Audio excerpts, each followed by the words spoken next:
What up, world? Welcome to another episode of BrandonJaneauShow. As you know, I am Brandon like always on all podcast platforms I work.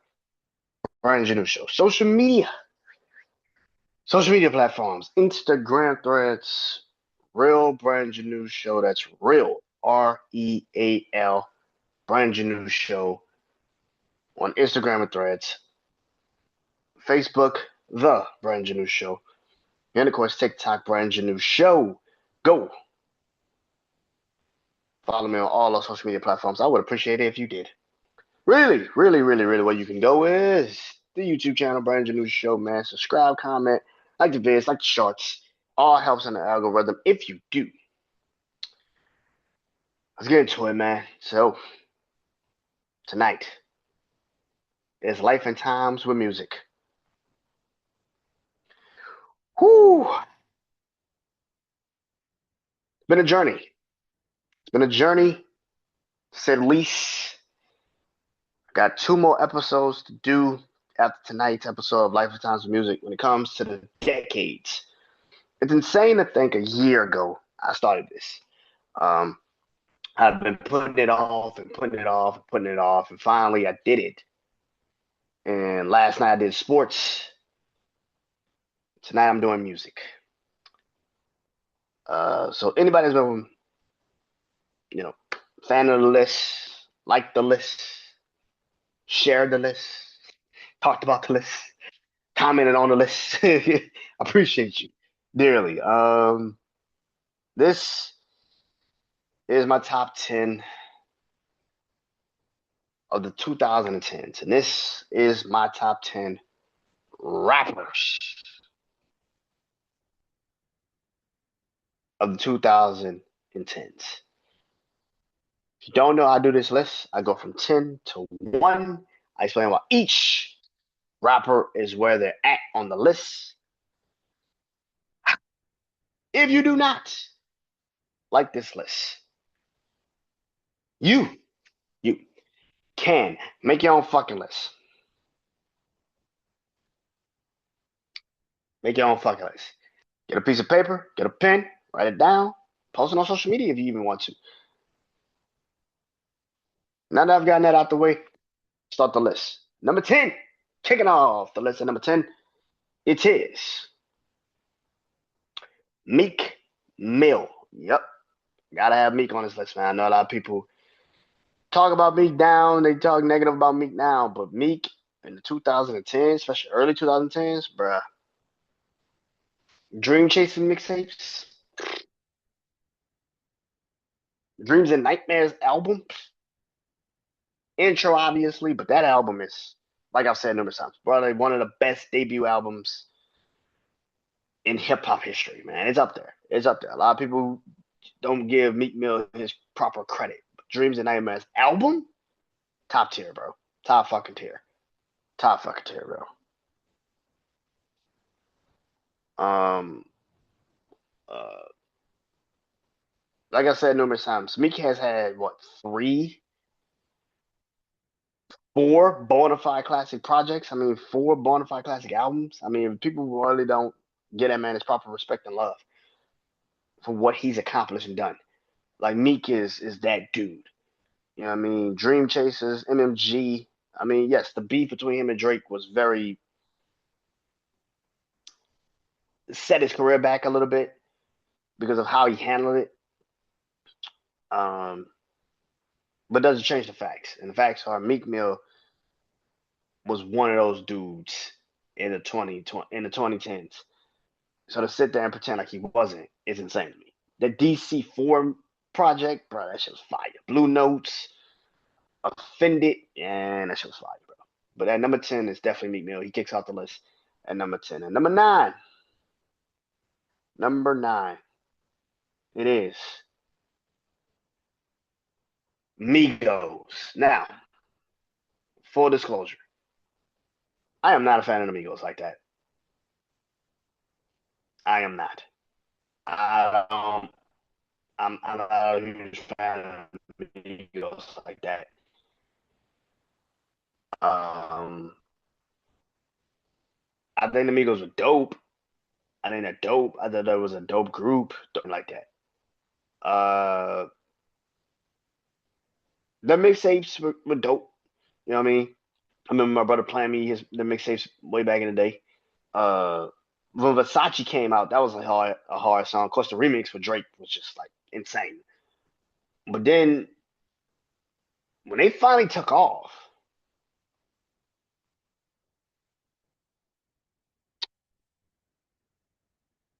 no pun intended, when they finally took off,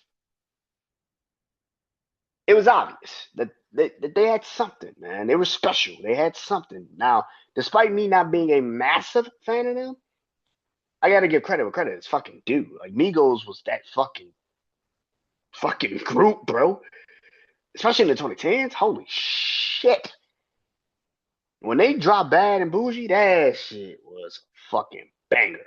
That first Culture project is fire as fuck. Culture 2 is pretty fucking fire. I know a lot of people don't give it its proper respect. I think because they were just so high at the time. It was just the fucking massive stars. But the Migos just was just on one, man. They had a different level of control. Speaking of control, quality control, being the face of quality control for a good stretch of time, and then Lil Baby comes, and all of those artists take off. No pun intended. Take off again, and it's just a new renaissance of Atlanta, and it's insane to see them being the driving force of the new force in Atlanta. Of course, obvious. You had other people like Thug, who isn't on the list. I'm sorry to tell y'all, Thug's not on this list. Thug and Rich Homie Quan. So it's kind of insane to see that, you know, that world. And the Migos definitely encapsulated the new era of Atlanta rapping. So, despite the mumbling rapping and shit, Migos deserve to be on this list and at number 9. Number 8. Number 8.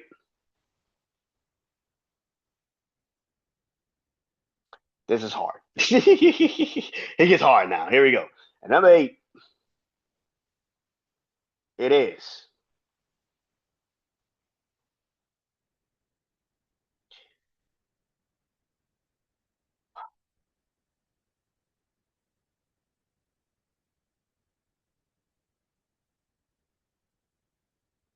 Nicki Minaj.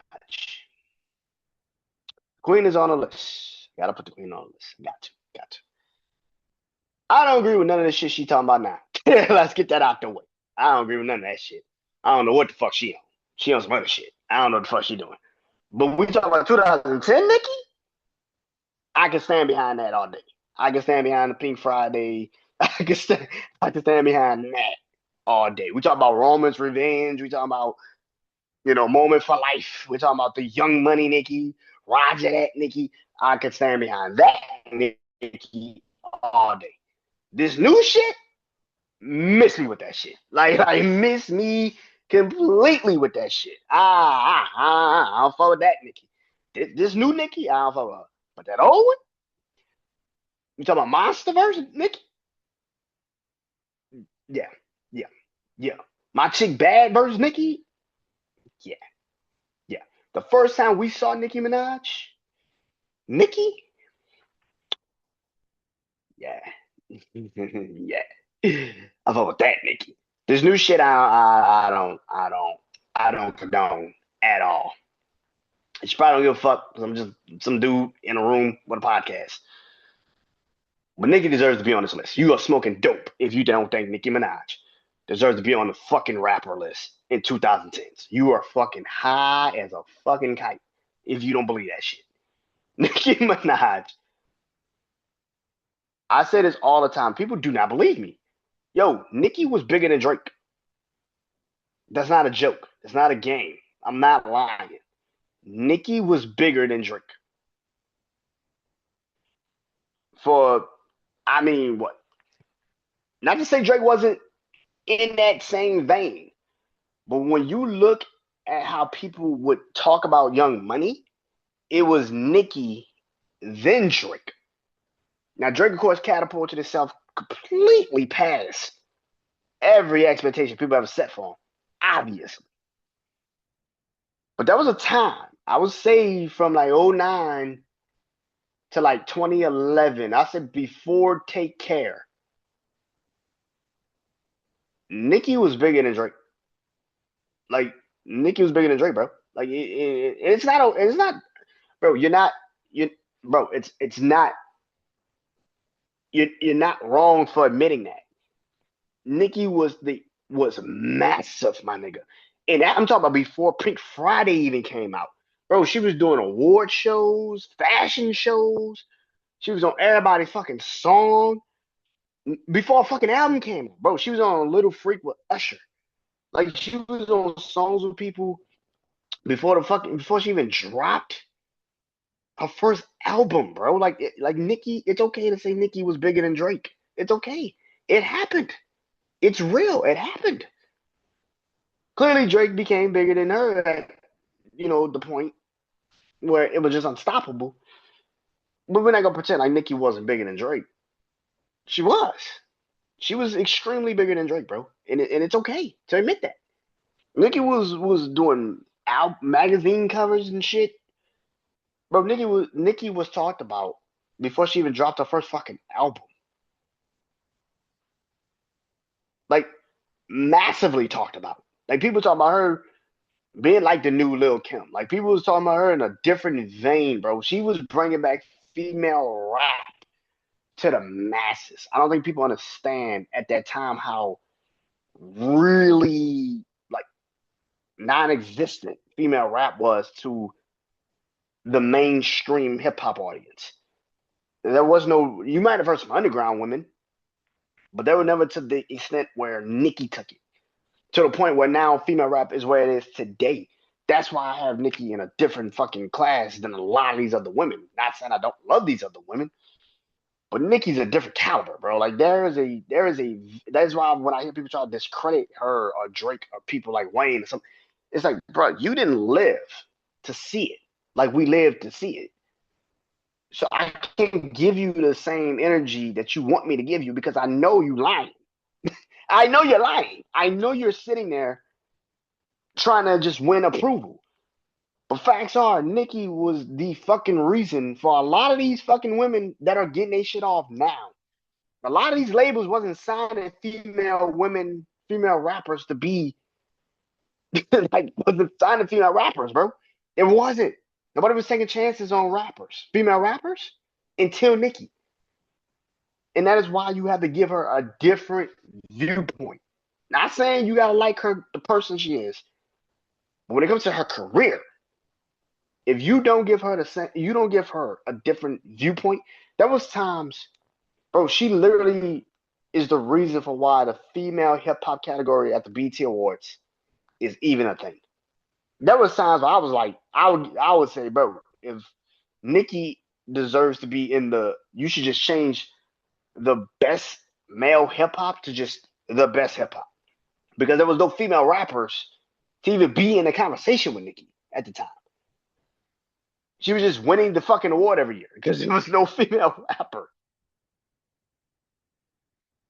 But Nicki Minaj is definitely on the list. I think people, I get it. Like I said, there's new shit she on. I don't fuck with it. I don't fuck with it at all.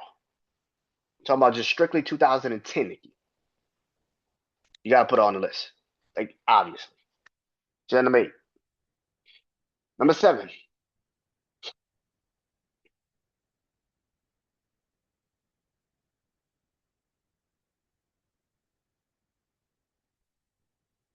This is hard. Hold on.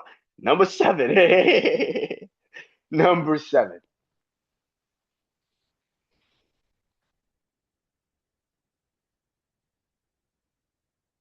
This is okay. I'm gonna tell you what's going on in my mind. Trying to put this list together. I'm gonna tell you what's going on in my mind. Nicki is 8. I can put Nicki at 8 and be cool with that. But now 7, 6, and 5 is where the fuck I'm having a problem. because I'm trying to go off of what I feel over consistency over the name. So I got a feeling, consistency, and then the name. And I'm trying to go off of that. And it's not because of y'all, because I don't give a shit about y'all, but off of me personally. I'm trying to remember where I was when these dudes started popping.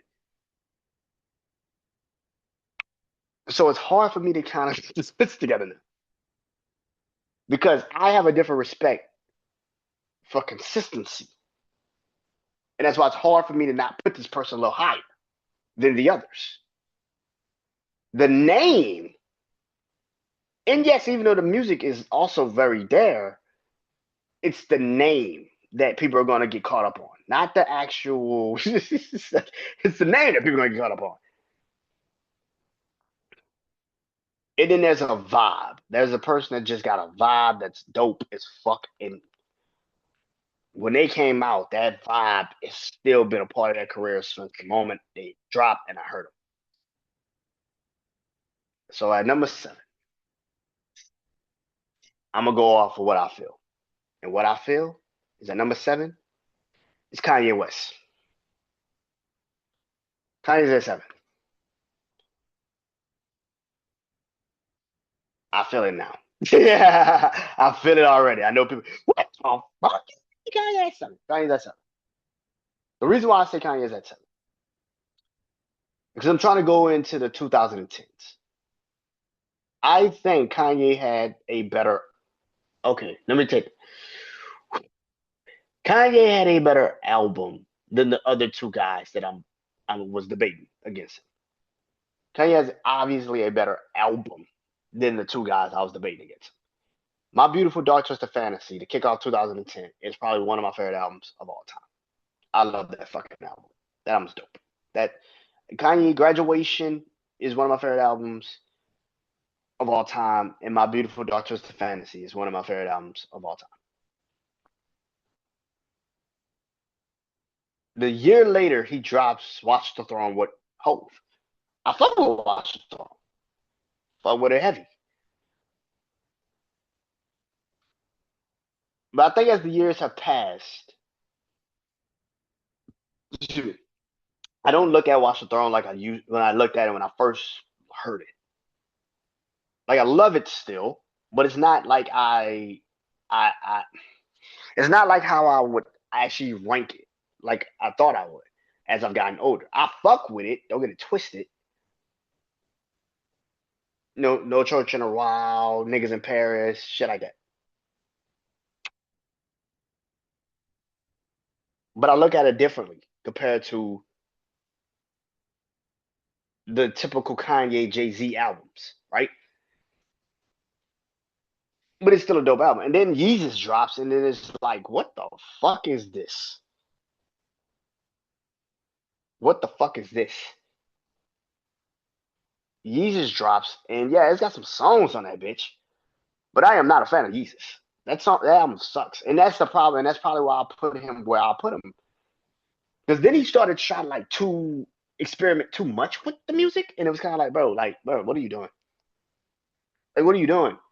Like, not saying that I'm not against, because like I said, Yeezus got some songs, Blood on Leaves, New Slaves, Bound to.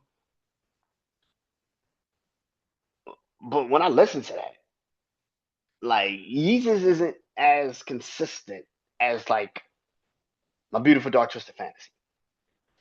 And then we wait a minute. He dropped the Cruel Summer project before Yeezus, which I fuck with Cruel Summer, but that's a collaboration project with his team. And then we wait a while, and then he drops the what is the name of that fucking project, bro? The Playlist. It's got the fucking name of that fucking album now. Fuck, I'm gonna remember it as soon as I get done with this fucking episode. I promise you that. But he drops the Playlist album where he's got uh uh fuck, I can't even name the fucking song now. Farther Stretch My Hands. and he's got Ultralight Beam with Chance the Rapper. Oh my god, if I said Childish Gambino, Chance the Rapper, Chance the Rapper. Um, uh, Real Friends with Ty Dolla Sign. I can't name the song you got with the Weeknd now because I was just thinking about it. Real Friends with him and Ty. You got the Party in L.A. with No Parties in L.A. with him and Kendrick. I think Kendrick's on that album, on that song. I don't fucking remember. Um, so y'all know what I'm talking about. That playlist. You know, it takes Panda from Designer, blow that bitch up to another stratosphere.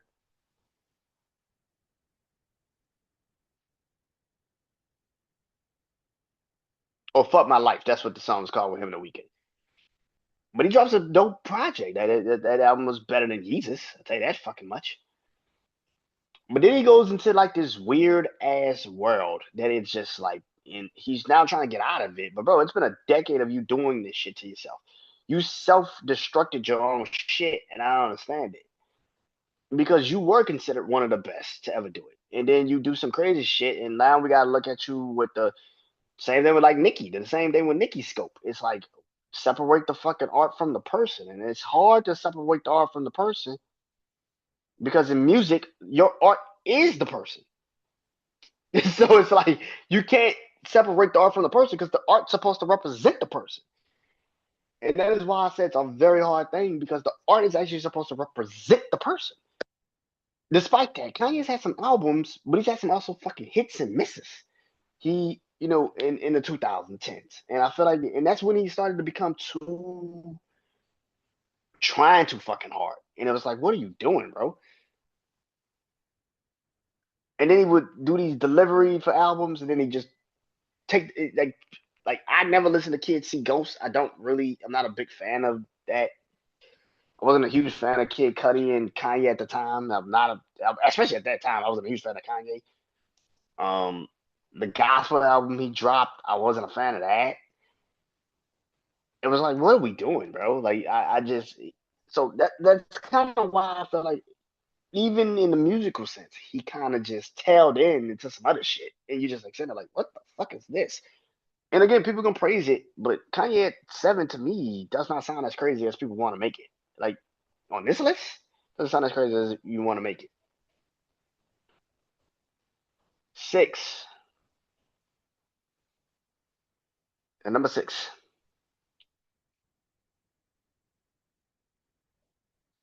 uh, Future. Future is at number 6. Future just missed the top 5.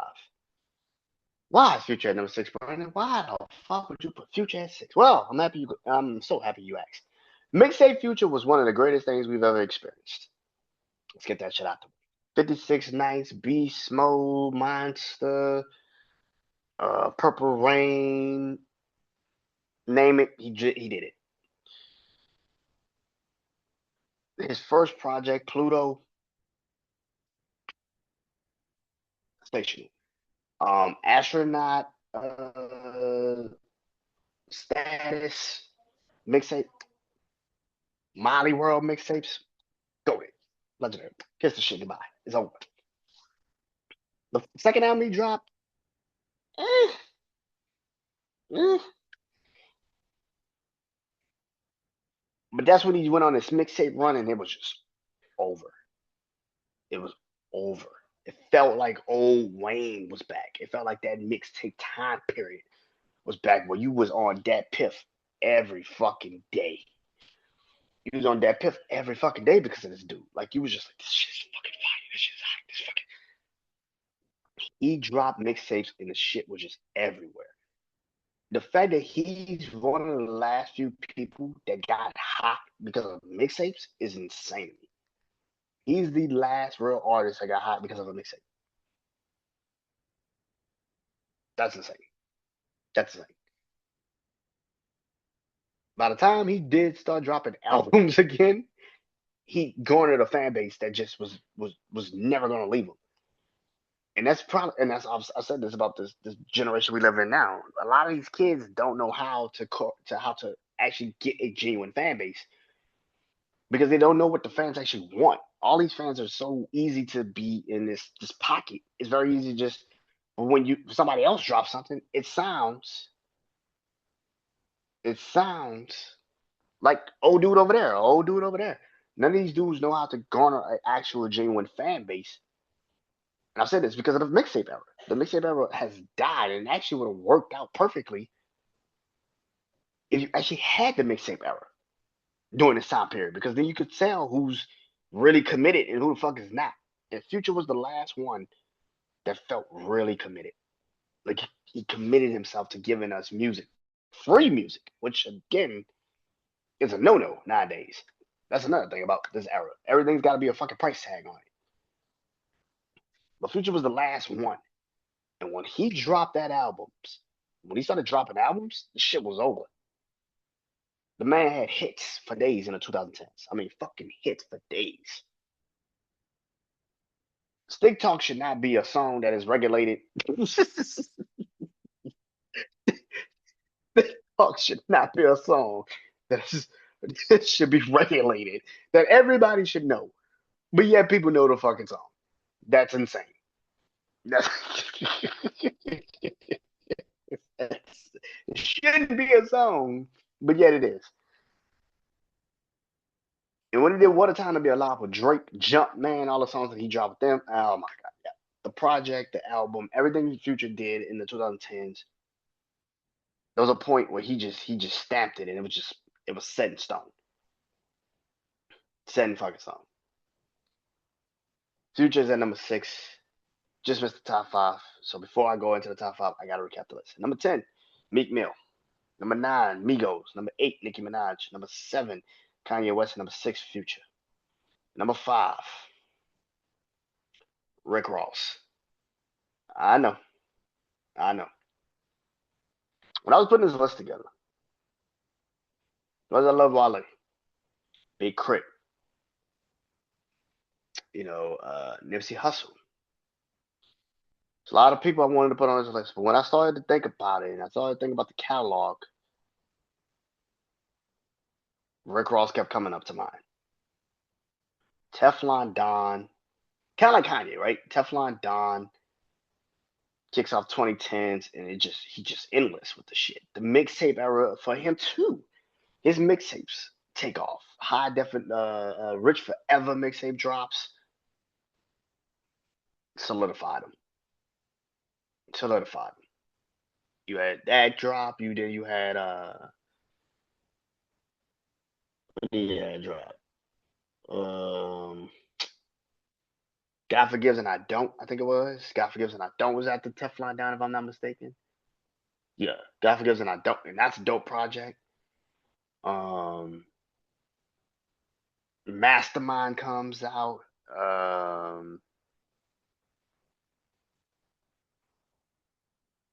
Yeah, that man dropped some fucking projects. Mastermind, he has some bangers, bro. Of course, the MMG shit. Him doing MMG.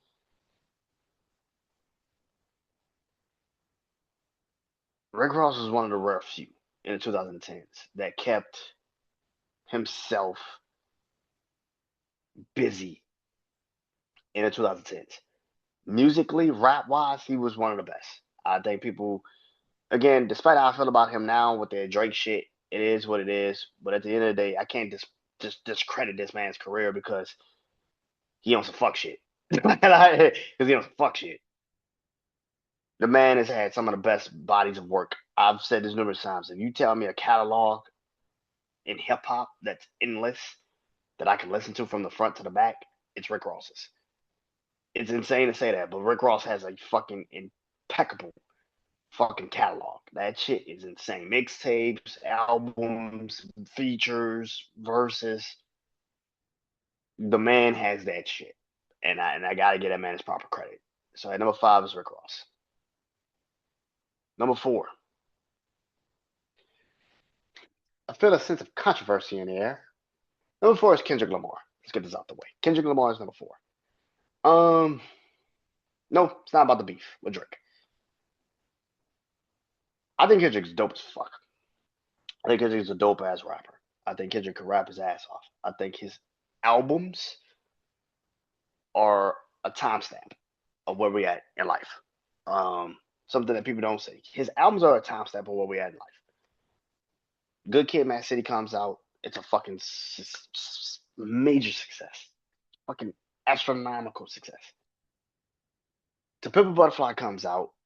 I wasn't fucking with it at first, but once I sat down and actually listened to the shit,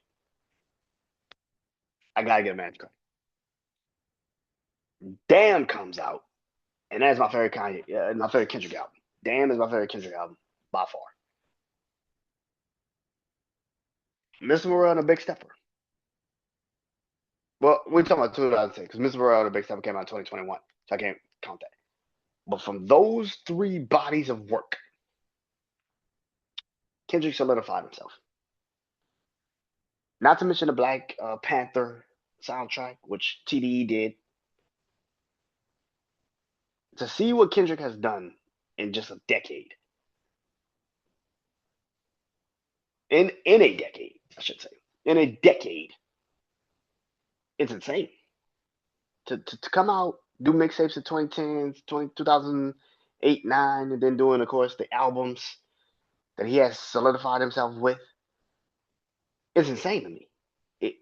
He's had an incredible, incredible, incredible, incredible years, decade that I truly, truly respect and gotta fuck with. And anybody that doesn't, I don't know what to tell you. I'm not this Drake Kendrick shit. I'm sick of that shit. I'm so tired of that fucking shit. It's over. It's fucking over. I know people are like, well, you put Kendrick 4. Why is he not 1? Because I don't look at Kendrick like y'all look at Kendrick. And that's the thing. I don't look at him like you look at Kendrick. That's the difference. I think he's 4. I don't think he's in the top. I've said this numerous times. I like Kendrick, but there's people I like better than Kendrick, and that's okay. And that's before the beef. Like, so let's get that out the way. A lot of people go sit there and say, "Oh, it's because of the beef." No, it's before the beef. It's before the beef. There's rappers I like before Kendrick, and that's before the beef. Like this person at number 3, and that's Big Sean. Big Sean gets a lot of shit for no reason. I don't understand why he gets a lot of shit. Big Sean is one of the best well-versed rappers in the game. The man could give you a collaboration. The boy could give you a collaboration verse that's fire as fuck. His albums are not bad. I think a lot of people will sit there and think his albums are terrible. His albums are fucking not bad at all. His albums are dope as fuck. Detroit mixtape is the shit. Like, that is one of the best mixtapes that came out in the 2010s. Like, you can miss me with that shit. Big Sean is one of the best rappers in the game. And it pisses me off that he doesn't get the respect that he actually has earned, because people choose to discredit him. They choose to not give him his love and his respect, which I don't understand. I don't get it. Never will. But Big Sean is definitely at number 3. Number 2.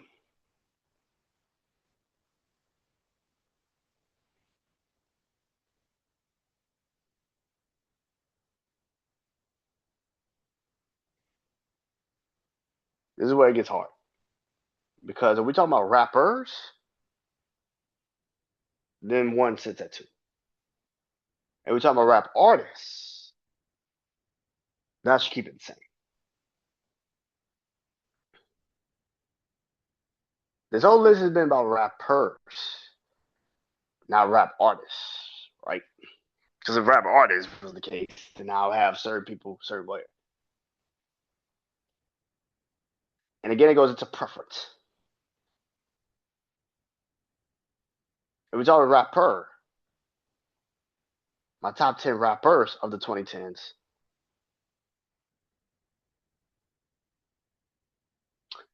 then Drake is 2. Drake is 2. Drake is not at number 2. If we're talking about rappers.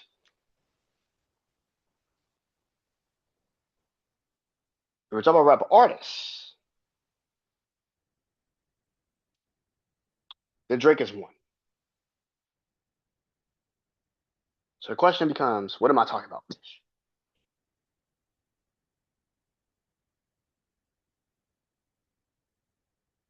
And that is where this conversation gets interesting. So because I'm talking about rappers,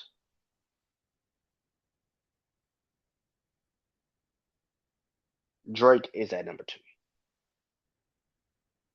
Drake is one of the greatest rappers of all time. We can stop trying to discredit this man's career. Y'all can stop trying to discredit this man's career. Drake is one of the greatest rappers of all time. I don't give a fuck if the man had writers. I don't give a fuck if the man had a whole fucking. I don't give a fuck if the man had Harry Potter or Twilight writing his shit. The man is the one that's rapping it. He's the one that's putting it on wax. He's the one that's putting it out to the masses. He's the one that's touring with it. I don't give a fuck. I have listened to Drake since So Far Gone. That was 2009.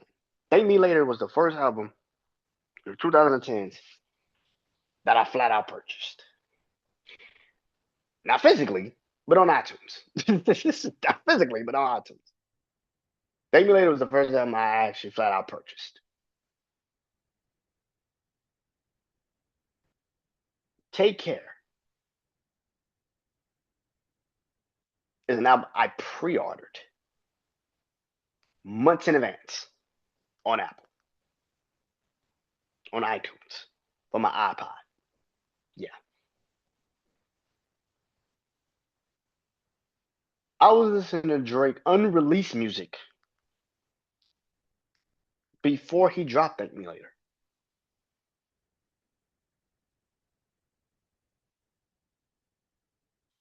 What am I trying to say? Right? What am I trying to say? What the fuck does that all that got to do with it? I'm trying to say is Drake has been one of my favorite rappers since I was a teenager.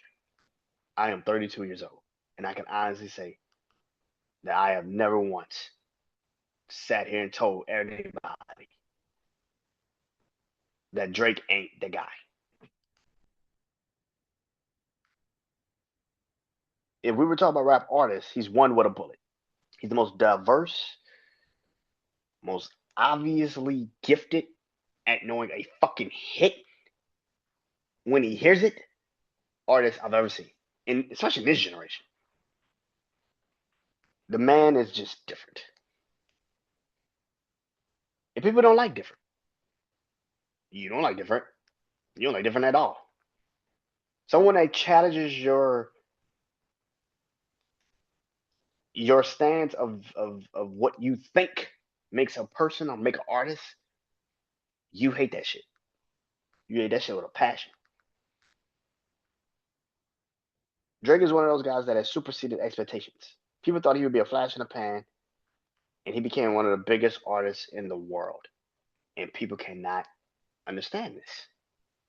How the fuck do y'all like Drake? How do you like him? Because we grew up with him. That's a difference. When people sit there and say, "Ah, man, I stopped listening to Drake a long time ago," I stopped.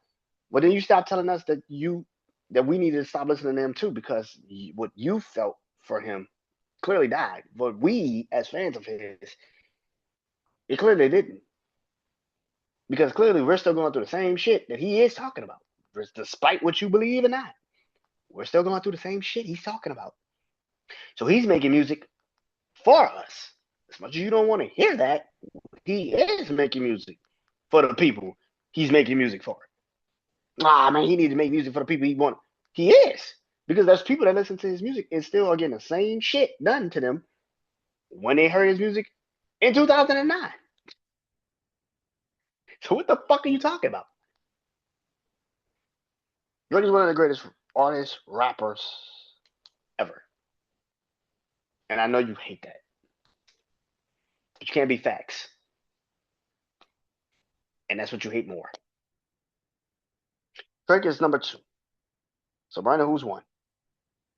When it comes to the 2010s, when it comes to rappers in 2010s, for me, there's nobody, and I absolutely mean no one, that is touching Jermaine Lamar Cole, J. Cole, Cole World, the GOAT.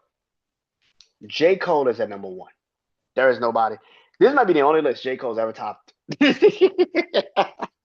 to a rap fan, right? This may be the only list J. Cole's ever topped. J. Cole's number one. It's not even close. When we talk about the rapper, we talk about rapper. J. Cole's number one with a bullet. There's nobody that touches J. Cole in the sense of rapper. No one. Lyrically, you get what you get. He gives you the lyrical. He can fit on anybody's song. I mean, the man has music for fucking days. When I say I listen to Drake's music when I listen to Drake's music when it was unreleased, J. Cole was just as the same with J. Cole. I was listening to J. Cole unreleased music and being fucking content with that. The man, when he drops the Truly Yours EPs, just bumped up another notch. There's a lot of rappers that I have heard in my life. None of them have become like a J. Cole. And that is the thing. The man has evolved. And the one thing that people do not like in life, despite what the fuck they say, is when you don't be on that same shit that they own. J. Cole has been giving out interviews, and I was gonna do a deep dive about this, but since I'm doing this list tonight, fuck it. Well, let's just talk about it. J. Cole is doing these interviews, giving people their flowers, going to sit down with people, talking to people, and the way people was talking about him is like, oh, he disingenuous. Ah, he just doing this. He's doing what the fuck you asked him to do. Sit down and have a conversation with someone. Something you begged these dudes to do, he did it. And now you don't like it because he's breaking the narratives. He's killing your narrative. He's telling you, no, that shit didn't happen. Nah, that shit didn't happen. Nah, that shit didn't happen. I don't know what the fuck they talking about. That shit didn't happen. And you don't like it. J. Cole has evolved. And when a person evolves and they're not on the same shit you have been on, you will never like them because you feel like they have surpassed you in some sense.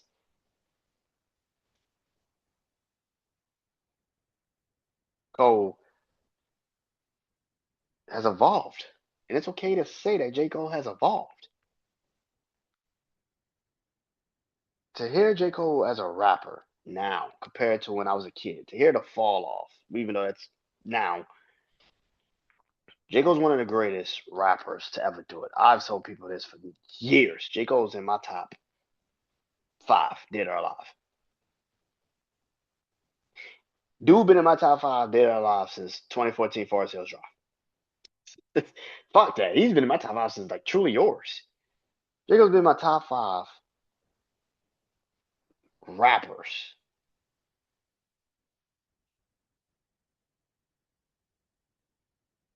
since 2013.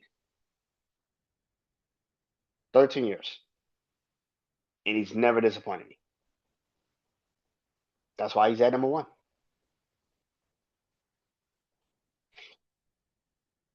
Number one. Gotta recap the list before I get off here. Number one, J. Cole. Number two, Drake. Number three, Big Sean. Number four, Kendrick Lamar. Number five, Rick Ross. Number six, Future. Number seven, Kanye West. Number eight, Nicki Minaj. Number nine, Migos. And number 10, Meek Mill. That is it. That is the list. Next week will be my top 10 what songs list of the 2010s. So just songs of the 2010s. Doesn't care what genre it's from. It's just songs. My top 10 songs of the 2010s. Like I said, I got like three more lists to do before I get done fully with the 2010s when it comes to music. But that is it. Till next time, man, I am Brandon Janeau. Go listen to these artists, go listen to their music. And that is it. Peace.